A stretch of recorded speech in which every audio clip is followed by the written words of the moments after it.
Hello students, today we will discuss Ohm's law.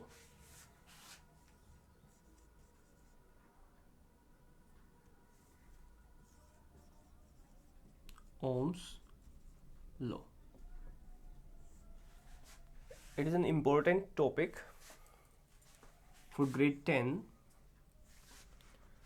So basically Ohm's law gives the relation between the current and the potential. In earlier sessions we had a discussion about the current and potential. So what is Ohm's law? This law states that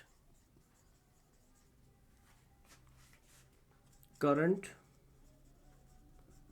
produced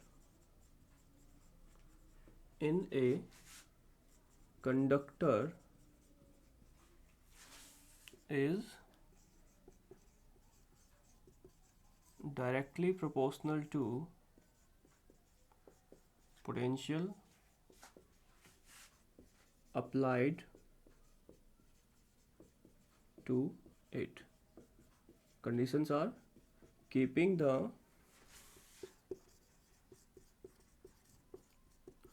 physical quantities like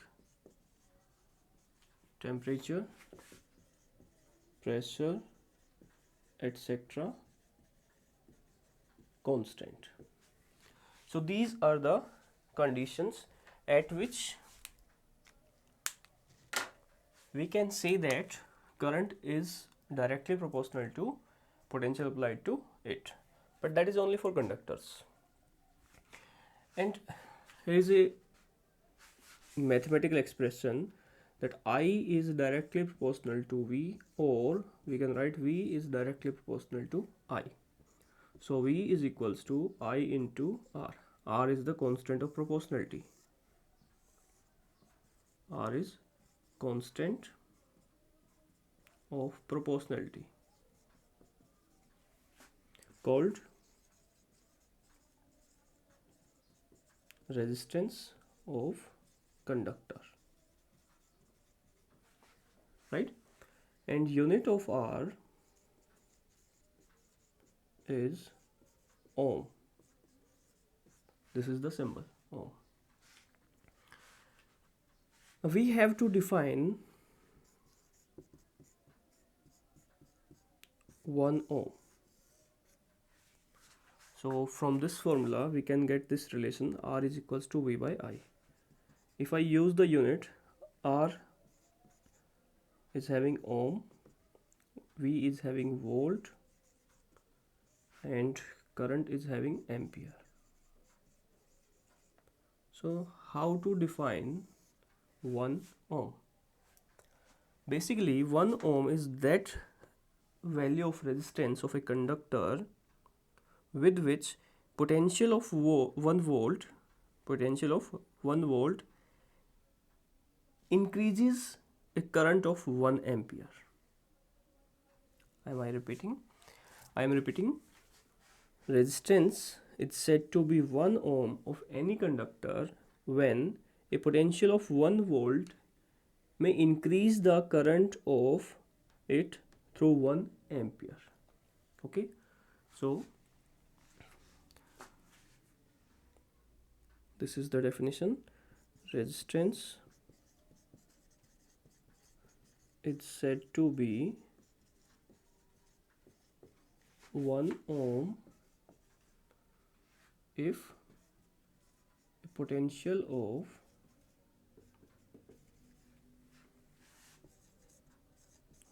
1 volt may increase a current of 1 ampere at constant temperature and pressure.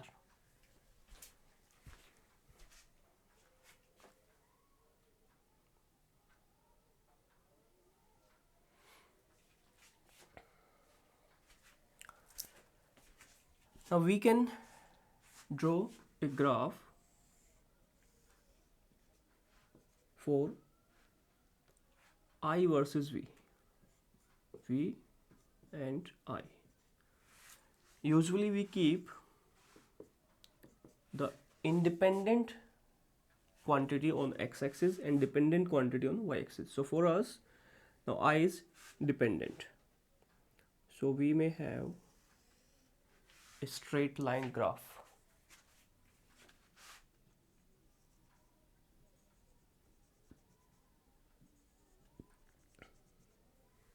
Okay, this would be the graph for Ohm's law or the VI graph. Next, I am taking some other definitions like ohmic substance or non-ohmic substance. What are ohmic substance? Those substances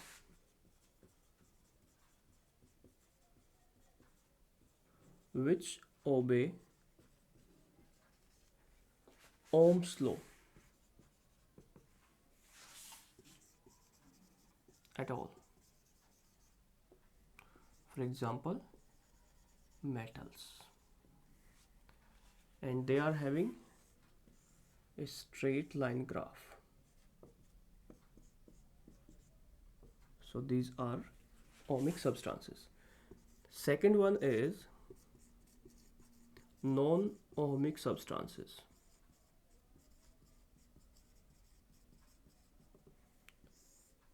Those substances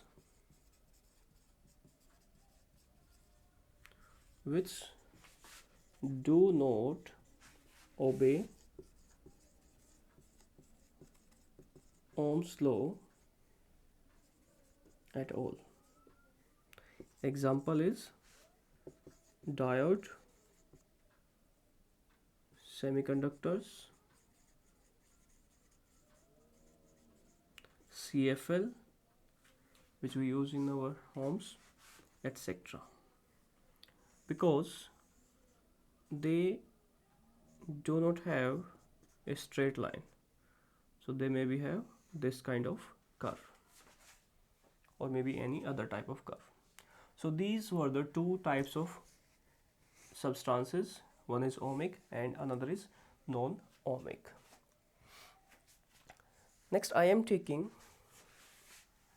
factors affecting the resistance and experimental arrangement of Ohm's law. So first I am taking experimental arrangement of Ohm's law.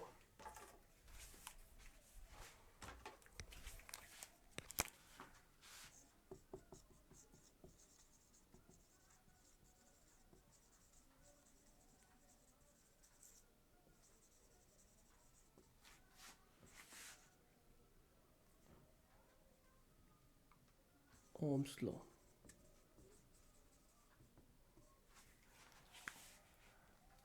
So for this, we have some requirements. One voltmeter, one ammeter, battery, key, wires, and one resistor of R ohm. Arrangement is here. This is R and we have to connect this resistor with a battery, then key, one ammeter. Ammeter should be in series, then a voltmeter that should be in parallel with the resistor, and series and parallel combination we will discuss later on. Okay, for now you can understand this thing. And we should have the battery as variable. variable battery so that we can change the value. What is the procedure? First, turn on the switch and put the value of this potential at 0 volt so that we may have no readings at all for these two. Now, we have to make a table on behalf of our observation. First,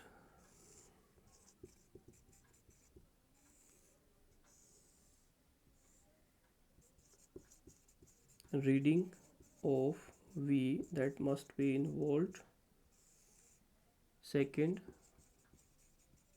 reading of A. Suppose I am taking a normal ammeter, so in ampere. If we are taking milliammeter, so we have to take milliampere. Our R is constant. Okay, for the first value, I keep the value of this battery at 2 volt. So it is showing a value of 2 volt. Now, with help of this ammeter, we are able to take the output. So let it is showing 0.5 ampere. Okay. Now, second, now I am keeping the voltage at 4 volt. When I observed the reading of A, I found the reading 1 ampere or approximate 1 ampere, maybe 0.98 or 1.1 maybe. And third reading I am taking at 6 volt, so I got it at this one. So from these reading I can find the value of R, because there was a formula R is equals to V by I. So for first value I am taking V as 2 volt and I as 0.5.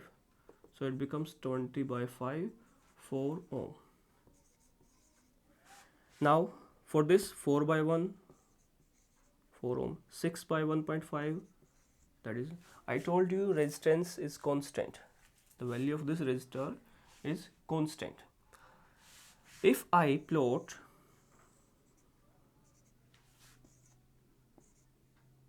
a graph with help of these readings, then I may have 2 volt, 4 and 6, then 0.5, 1, 1.5. So I have to express these things, that 1 unit is equals to 2 volt on x-axis and 1 unit is equals to 0.5 ampere on y-axis.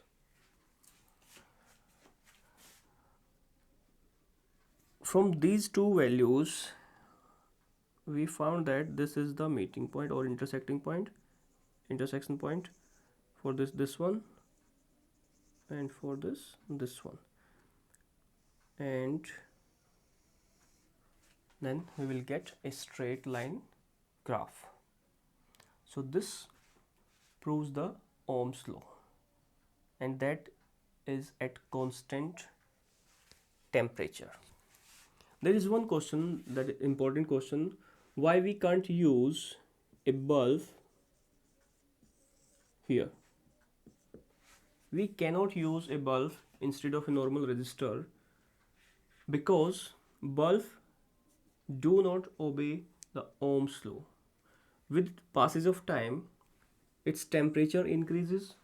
If its temperature increases, then it shows the variable resistance, and then we will not get this straight line. So now the next thing is factors affecting R.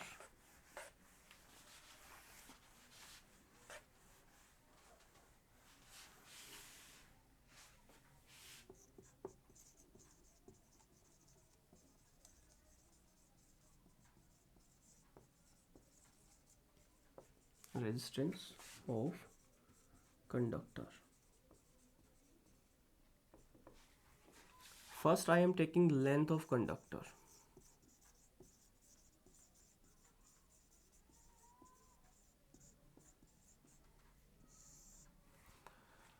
So what is the effect of resistance? What is the effect of length on the resistance? Resistance is directly proportional to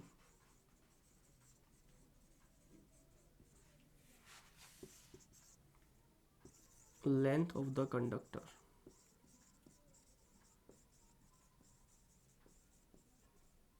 That is, R is directly proportional to length. If I increase the length, then resistance also increases. If I decrease the length, resistance also decreases. And these are the experimental observations. Second is area of cross section.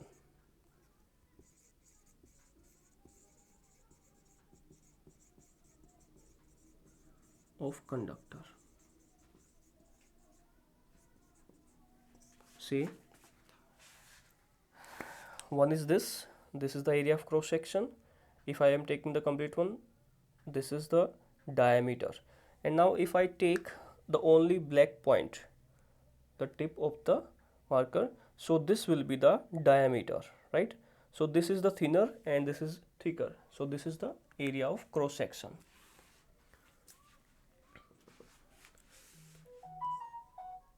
Resistance of conductor is inversely proportional to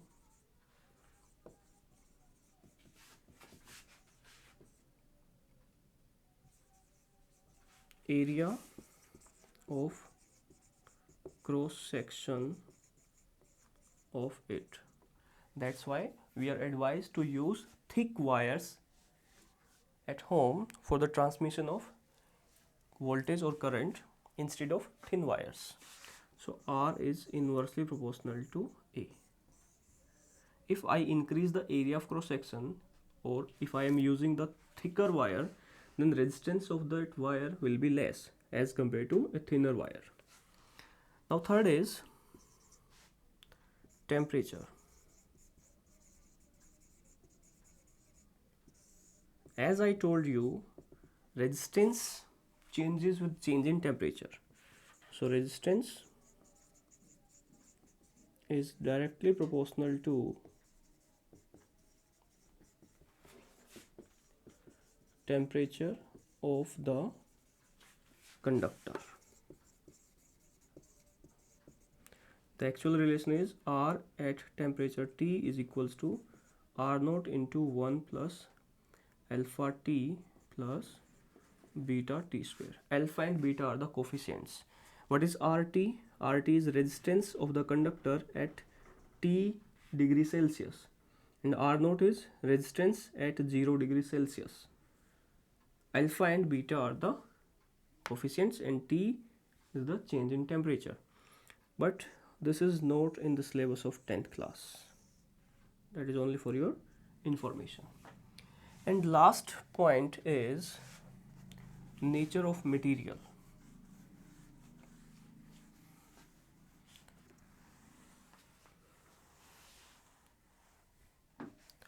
Fourth point is nature of material. Different kinds of conductor or different kinds of material are having different resistance. Okay, say we have copper, gold, silver, etc. So all these are having different resistance.